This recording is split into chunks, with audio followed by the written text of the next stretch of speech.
무인도의 두 사람. 프랭크 릴리 폴록 미스터리. 세상의 모든 바다 중 몇 군데 가장 아름다운 곳이 있지만 그중 트리니티 섬보다 더 외로운 곳은 없다. 그 섬은 높은 경도의 낮은 위도 지역에 위치해 있고 깊이를 알 수 없는 검은 물 한가운데서 솟아오른 맑은 모양의 산호초 섬이다. 그 섬에는 우짜란 깃털 같은 코코넛 나무로 무성한데 다른 섬으로부터 수십 킬로미터가 떨어져 있고 태평양을 오가는 배들의 항로에서부터 아주 멀리 떨어져 있다. 아주 가끔씩 멀리서 지나가는 거대한 전함의 연기꼬리가 그 섬 하늘 위로 흘러가거나 항로를 이탈한 증기 여객선이 그 근처를 지나갈 때는 있지만 제대로 된 항로를 따르는 배라면 트리니티 섬을 마주칠 일은 없다. 그럼에도 불구하고 몇 년 전 막강한 영국 해군은 그 섬이 석탄 적재소를 건설하기에 알맞은 곳이라고 판단했다. 아마도 산호초 사이에 있는 훌륭한 정박지가 그 결정을 유도했을 수 있었다. 어쨌든 트리니티 섬에 해군의 깃대가 세워졌고 호주에서 생산된 질 좋은 무연탄을 보관할 창고들이 지어졌고 거기에서 머물 사람을 위한 보급품이 공급되었다. 그 석탄 대부분이 아직도 그 섬에 있고 깃발이 여전히 휘날리고 있고 4에서 5개월 간격으로 소형 전투함이 그곳에 와서 거주민을 방문한다. 하지만 바로 그 거주민은 배들이 자주 다니는 것을 목격할 수 없다. 카울스는 멜버른과 시드니에서 방탕한 생활을 즐기다가 해군이 되기로 결정했다. 그리고 결국 해군 전함의 골칫덩어리가 되었다. 그는 그 섬에서 지내는 것이 외로울 것이라는 것을 알았지만 그 자신은 크게 신경 쓰지 않을 것이라고 생각했다. 그는 명상과 독서를 위한 시간을 가질 수 있을 것이라고 생각했다. 그는 자신의 마음을 갈고 닦아야 한다는 생각을 언제나 해왔고 그는 섬으로 오면서 유럽의 역사라는 17권짜리 책을 짐속에 넣었다. 초록색 1000표지의 가죽 장정이 된 그 책을 준 것은 그에게 30파운드를 빚진 사람이었다. 항해는 시드니로부터 열흘이 걸렸다. 그의 짐 상자가 해안가에 있는 아연 도금된 강철 숙소 안에 놓여졌고 카울스는 반짝이는 수평선 너머로 증기선의 연기가 얼룩을 남기며 멀어지는 것을 보았다. 주변을 둘러보려고 고개를 돌리자 그가 지배할 땅의 대부분을 볼 수 있었다. 물이 지어 자란 야자수가 바람에 끊임없이 흔들렸고 그 나무들 사이에 해군 깃대가 꼿꼿하게 서 있었고 그 아래 흉측한 모양의 석탄 더미가 쌓여 있었다. 파도가 그를 둘러싸고 몰아치면서 단조로운 음조로 수왁수욱 꽝이라는 소리를 냈다. 하늘과 바다는 텅 비어 있었고 그 두 개의 면이 쌍둥이 은 거울처럼 빛났다. 두 개의 광대한 단면 사이에 끼인 그 섬은 마치 거대한 현미경의 렌즈 아래에 있는 미세한 얼룩처럼 보였다. 그렇게 카울슨의 생애 중 가장 이상한 시기가 시작됐다. 처음에는 그가 기대했던 평화로움과 즐거움이 그 생활의 장점이었다. 그는 파도 속에서 목욕을 했고 카누를 타고 물고기를 잡았고 진주를 찾아서 바다를 뒤졌다.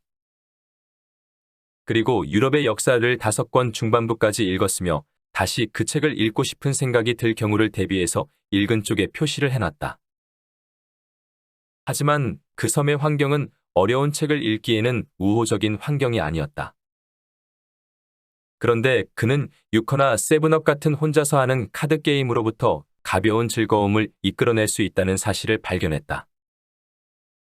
그는 오른손과 왼손을 경쟁시켜 카드 게임을 했다.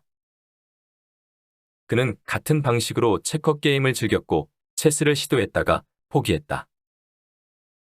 그것은 마치 한 사람이 스스로의 신발끈을 들어올려 몸을 드는 것과 비슷했다.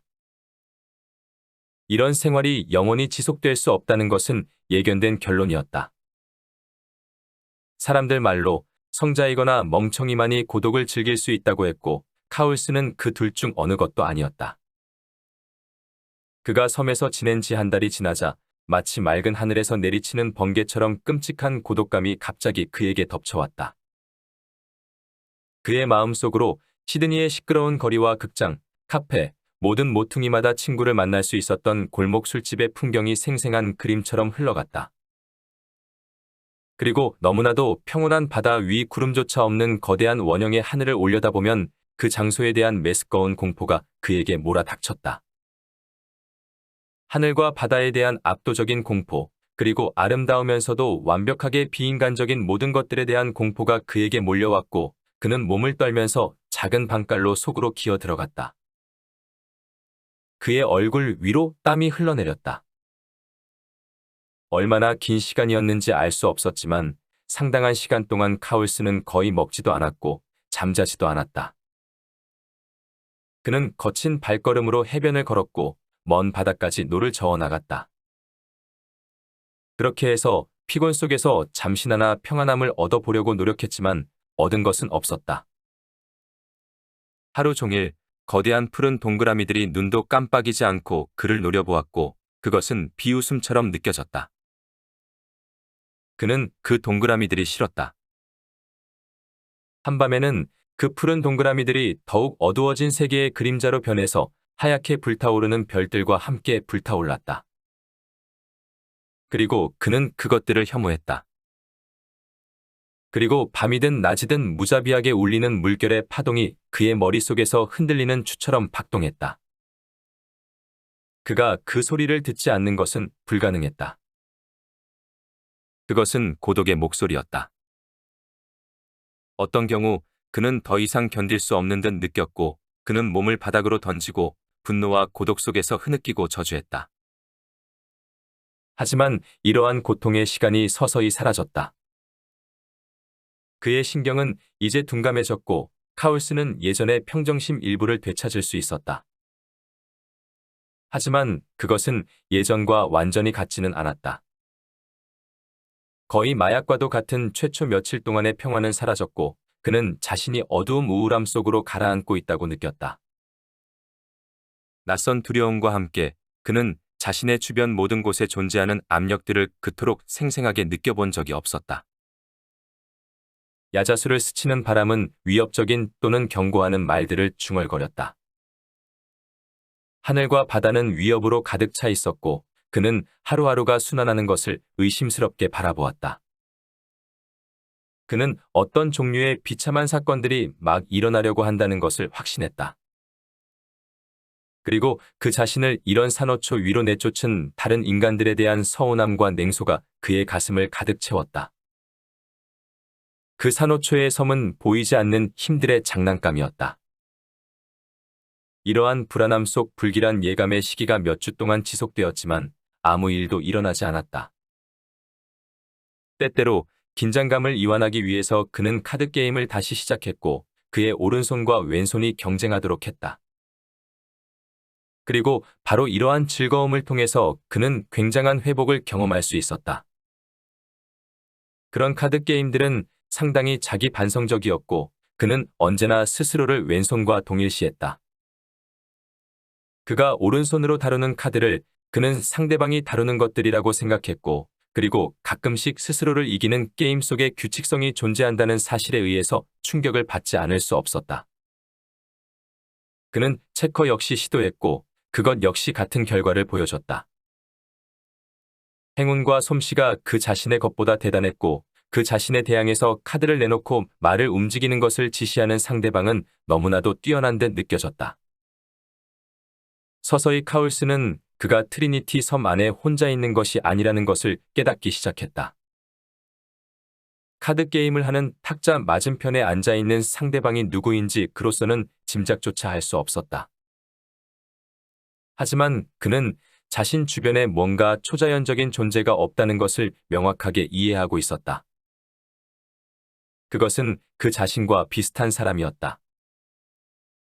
사실 그는 그 사람을 단순히 사람이라고 여기고 있었다. 그리고 카울스는 자신이 그 사람과 더욱 친밀한 관계를 맺지 못하는 것이 그 자신 탓이라고 희미하게나마 느끼고 있었다. 하지만 그 사람의 보이지 않는 존재는 카울슨에게 예외적으로 커다란 즐거움을 선사했다. 그는 본능적으로 그 사람 이 곁에 있을 때와 없을 때를 구분했다. 그는 그에게 말을 걸었다. 비록 들을 수 있는 대답은 없었지만 그는 자신이 이해받고 있다고 느꼈다. 마침내 커다랗게 고대해오던 성취가 일어났다.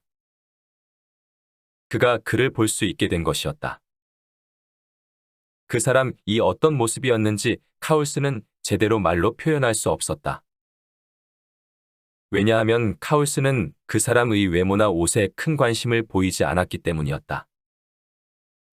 사실 그는 일종의 혼란을 느끼고 있었는데 만약 그가 그 사람을 그 황량한 섬이 아닌 다른 곳에서 만났다면 그를 알아볼 수조차 없었을 것이라고 느꼈기 때문이었다. 하지만 그것은 중요하지 않았다. 카울슨이 가장 신경 쓰는 것은 그 사람의 마음이었다.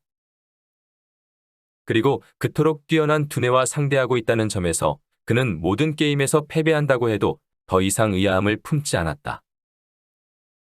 그들은 오랜 시간 동안 이야기를 나눴다.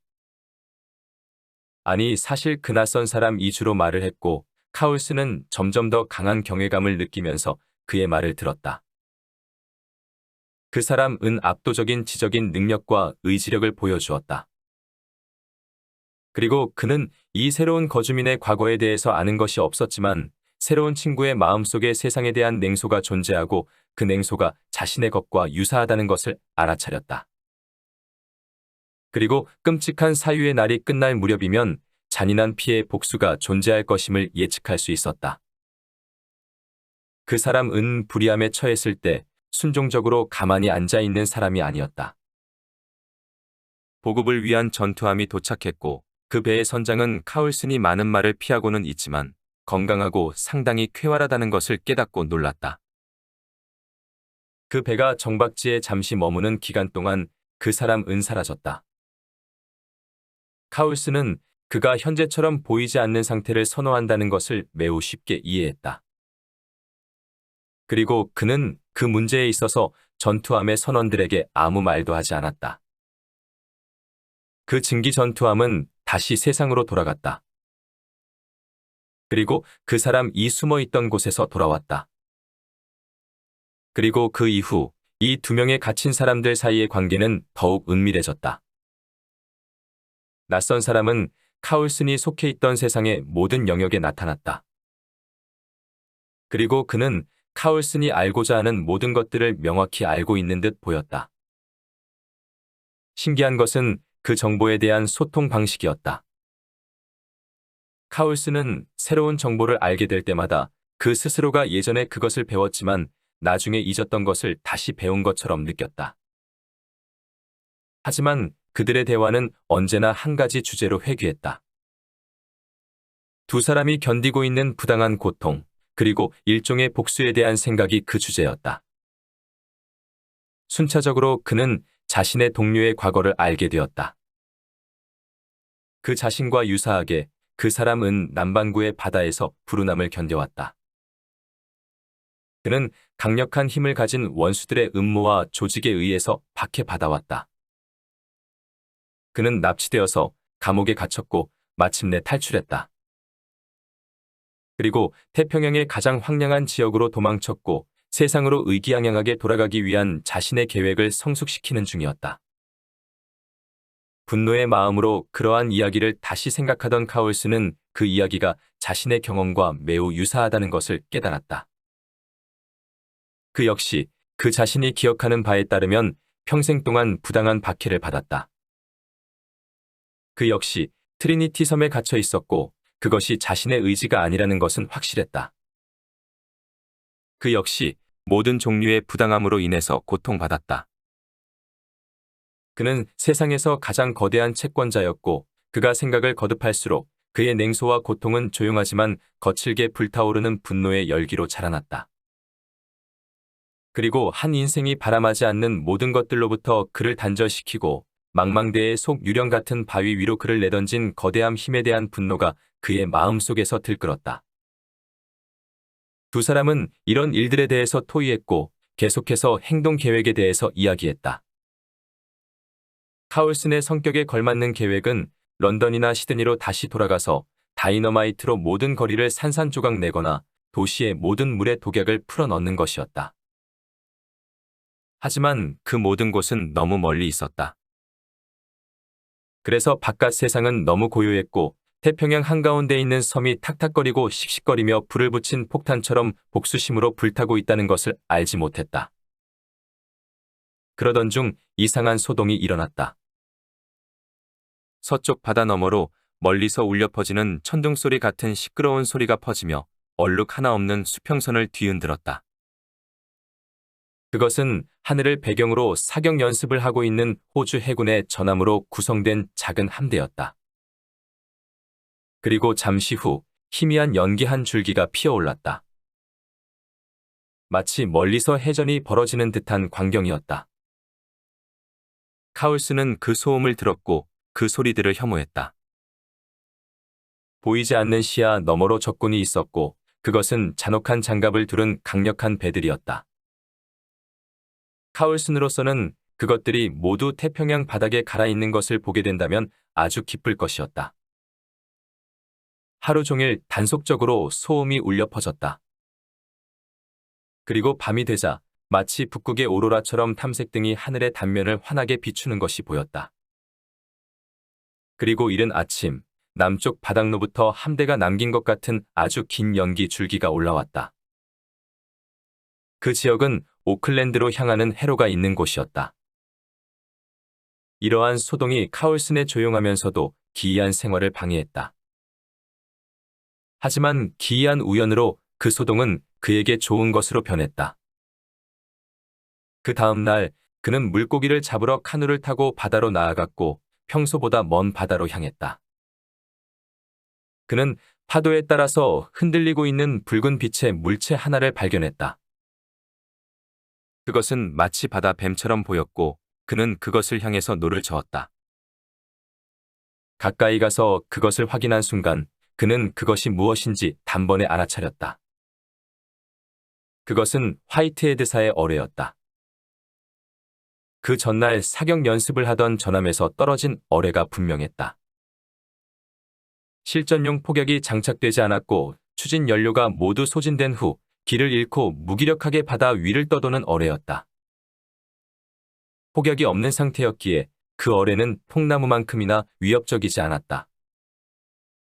카울스는 그 어뢰 몸통에 낚시끈을 감은 다음 그것을 끌고 섬으로 돌아왔다. 그 어뢰의 발견으로 인해서 그는 다양한 종류의 흥분과 상상을 경험했다. 치명적인 무기인 어뢰를 발견한 그날 이후 그 사람은 카울슨에게 그것을 활용할 다양한 계획을 제안했다. 어쩌면 그는 먼 바다로 노를 저어나가서 밤중에 성광을 통해서 지나가는 증기선에 신호를 보낸 다음 교묘한 방법을 사용해서 그 배 옆에 어뢰를 부착할 수 있었다. 또는 그는 어떤 배가 그 섬을 향해서 다가오는 일어나기 쉽지 않은 사건을 기다릴 수도 있었다. 하지만 결국 그의 복수 작전을 실행하는 가장 좋은 방법은 보급선이 다시 오는 것을 기다린 다음 신속하고 정확하게 어뢰를 사용해서 그 배를 산호초 아래로 가라앉히는 것일 듯 보였다. 기폭 장치가 없는 상태에서 어뢰를 폭파시키는 것은 상당히 어려운 일처럼 보였다. 하지만 카울스는 힘든 노력을 통해서 화약 가루가 된 약실까지 구멍을 뚫었고 신관을 집어넣었다. 그 신관 주위에는 고무를 둘러서 젖지 않도록 만들었다. 그리고 이제 남은 것은 기다림뿐이었다. 보급을 하러 오는 전투함이 오는 일정까지 한 달이 넘는 시간이 남았고 사격 연습을 하던 장갑함들이 떠난 이후 그 어떤 배도 시야에 보이지 않았다. 그러던 어느 오후 동쪽 하늘에서 한 줄기 연기 줄기가 떠올랐다. 그것이 점점 커지면서 트리니티 섬 쪽으로 다가왔다. 아주 느렸지만 시간이 조금 흐르자 수면 위로 선체가 보였다. 1시간 후 카울스는 망원경을 통해서 그 배의 모습을 또렷하게 볼 수 있었다. 그 배는 날림으로 만들어진 대양 유람선으로 마치 커다란 통나무 하나를 가져다가 적당한 길이로 잘라 만든 듯한 엉터리 배였다. 그리고 고통스러울 정도로 느린 속도를 보면 그 배의 엔진에 문제가 있어 보였다. 그 배가 약 1km 정도의 거리를 두고 섬 옆을 지나갔다. 그리고 그 배가 섬과의 거리를 벌리려는 순간 갑자기 멈췄다. 그리고 배의 굴뚝에서 한 무리의 검은 연기와 증기가 토해졌다. 그 배가 시야 속에 들어온 순간부터 카울스는 그것을 흥미로운 시선으로 계속 관찰하고 있었다. 그리고 그 사람이 그의 어깨 바로 뒤에 있었다. 그 배가 멈추자 카울스는 침착하게 망원경을 내려놓았다. 그는 자신의 원수가 바로 손 위에 올려졌다는 것을 알았다. 적도의 어둠이 갑작스럽게 내려온 커튼처럼 사방을 감쌌다. 그리고 증기선의 불빛이 바다 너머 연기 덮인 별들처럼 희미하게 반짝였다. 노을이 지고 약 1시간 후 그들은 카누가 정박해 있는 해안으로 가서 견인 밧줄에 어뢰를 매달았다. 그리고 그 사람 이 작은 배 안으로 들어가 노를 저으며 산호초 밖으로 나갔다. 그 카누의 항적 속에서 커다란 붉은 시가처럼 보이는 어뢰가 아른거렸다. 카울스는 해안에 남았다. 그는 자신의 동료가 그 모든 계획을 실행하기에 적합한 사람이라는 것을 제대로 이해하고 있었다. 그가 해안에 서 있었음에도 불구하고 그는 마치 카누 위에 탄 것처럼 그 작은 배가 나아가는 길을 따라가고 있는 듯 느꼈다. 그는 파도가 주는 잔잔한 충격과 그 사람 인호를 저으면서 생기는 끊임없는 출렁임을 느낄 수 있었다. 그 사람 이 배를 앞으로 나아가도록 이끄는 사이 뱃머리의 음침함과 고요함이 머물렀다. 그는 증기선의 불빛이 점점 밝아지는 것을 볼 수 있었다. 이제 그는 사람들의 목소리와 망치를 두드리는 소리를 들었고 푸른 어둠 너머로 커다란 선체의 양옆이 우뚝 솟아있는 것을 볼 수 있었다. 천천히 카누가 그 여객선에 돌출된 뱃머리를 향해서 접근했다. 그 배는 수면 위로 높이 솟아올라 있었기 때문에 키 대부분이 수면 위로 노출되어 있었다. 그 사람 이 어뢰를 끌어올려 그 여객선의 키에 강하게 묶었다. 그가 손을 더듬거리면서 신관에 불을 붙일 성냥을 찾는 사이 그의 마음속 격렬한 긴장감을 카울슨 역시 느낄 수 있었다. 그런데 바로 그 순간 여객선의 내부로부터 날카롭게 종이 울리는 소리가 울려 퍼졌다. 여객선의 선체 전체에서 강한 떨림이 일어났고 바로 아래쪽 바다가 들끓어 파동쳤다. 카누가 뒤집혔고 카울스는 자신이 예기치 못하게 그리고 이해할 수 없이 차가운 물속에 빠져 있다는 것을 발견했다. 그는 사나운 포말 한가운데에서 카누를 부여잡기 위해서 몸부림쳤다. 그러나 아주 강력한 흡입력이 그의 바로 아래에서 발생하면서 그를 바닷속으로 끌어당겼다. 잠시 후 수면 위로는 아무것도 보이지 않았다. 다만 거친 거품 사이로 진홍색 줄기들이 수십 가닥 피어올랐고 여객선의 추진기가 격렬하게 회전하면서 불규칙적인 소음이 퍼졌다. 1등 선원이 선미 쪽으로 몸을 내밀더니 함교를 향해서 소리쳤다. 배를 멈춰. 그가 외쳤다. 뭔가가 추진기에 낀 것 같아. 무인도의 두 사람. 프랭크 릴리 폴록 지음. 위즈덤 커넥트 편엠.